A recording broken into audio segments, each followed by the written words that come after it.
First of all, I'm just still in shock. I'm wondering how leaders like William Ruto were inflicted upon the African people. Look at the standard of leadership. When we're engaged in a struggle for national liberation, Modibo Keita, Sekou Toure, Kwame Nkrumah, America Cabral, Jomo Kenyatta, and so on. Now look at the type of leaders we have.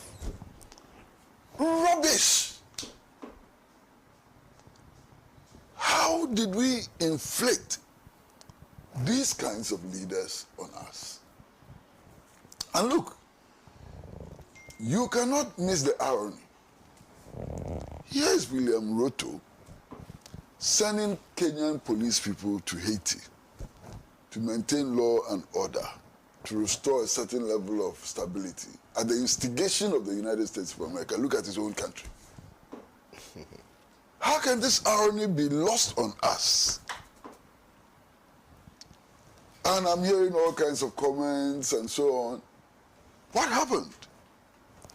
When he went to see Joe Biden, after the discussions and so on, Kenya was designated as a non-NATO ally of the US. What does that mean? New colony, complete new colony of the United States of America. At a time when the African people, East, South, West, Central, and so on, are struggling against the establishment of US military bases across the continent, are struggling to enhance national sovereignty and so on, William Ruto goes to the US and agrees that his country is a non-NATO ally of the US. Unbelievable. Look, in 1963, when African leaders met in Addis Ababa, they sought to craft a united Africa, common currency, common foreign policy, common defense policy, and so on. What has happened to that? Is William Ruto working for that objective? Is he working for the objectives set out in the final resolution of the 1945 Manchester Conference of the Fifth Pan-African Congress? Puppet, clear Western puppet. And that's the problem. Today, William Ruto looks us in the face and says that, oh, the people's voice is important and that we have to listen to the people because it's the mandate of the people that we, presidents, exercise and so on. When did he come to that realization? After killing more than 20 Kenyans killed down.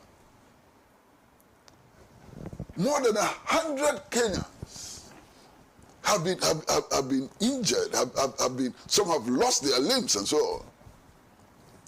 Somebody must pay for those crimes. Those crimes committed against the Kenyan people. We've gone beyond the issue of the finance bill. Under whose orders did 20 Kenyans die?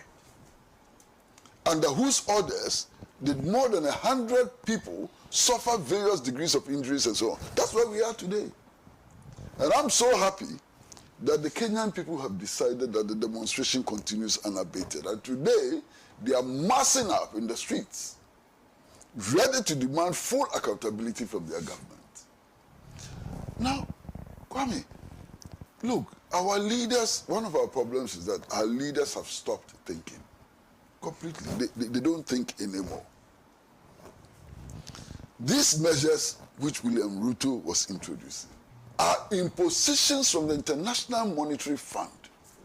They went to the International Monetary Fund for a bailout. They tax your people, tax the bread, and so on, so that you can generate resources to pay so-called foreign creditors. That is the crux of the problem. Meanwhile, look around Africa. Take Ghana. We have gone to the IMF 17 times. Every time we go to the IMF and we implement the measures they prescribe for us, our situation gets worse. To the extent that today in Ghana, I mean, the madness is so obvious. Our leaders are celebrating debt forgiveness, partial debt forgiveness. That's what they are celebrating. Our leaders are celebrating inflation at about 30%. Our leaders are celebrating what they call the haircut. People who put their pension money and so on in the banks, in treasury bills and so on, are having to lose large portions of their money. That's what our leaders are celebrating. Incredible. I can't believe it. And what is happening there is not substantially different from what is happening in Ghana. It's not substantially different from what is happening in Nigeria. It's not substantially different from what is happening all over Africa. What happened to us? He's talking about putting teachers in classrooms and so on. Meanwhile, he was vice president under Uhuru Kenyatta.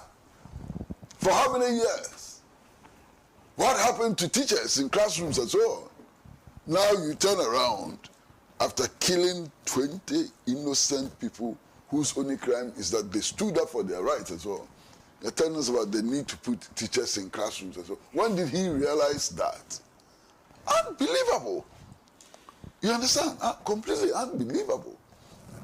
Look, the problem with Kenya, the problem with Ghana, and the problem with all other African countries is that the path, the economic path we have embarked on, can only lead to total disaster. Neoliberalism is not going to liberate us from poverty. Neoliberalism is not going to free resources for industrialization.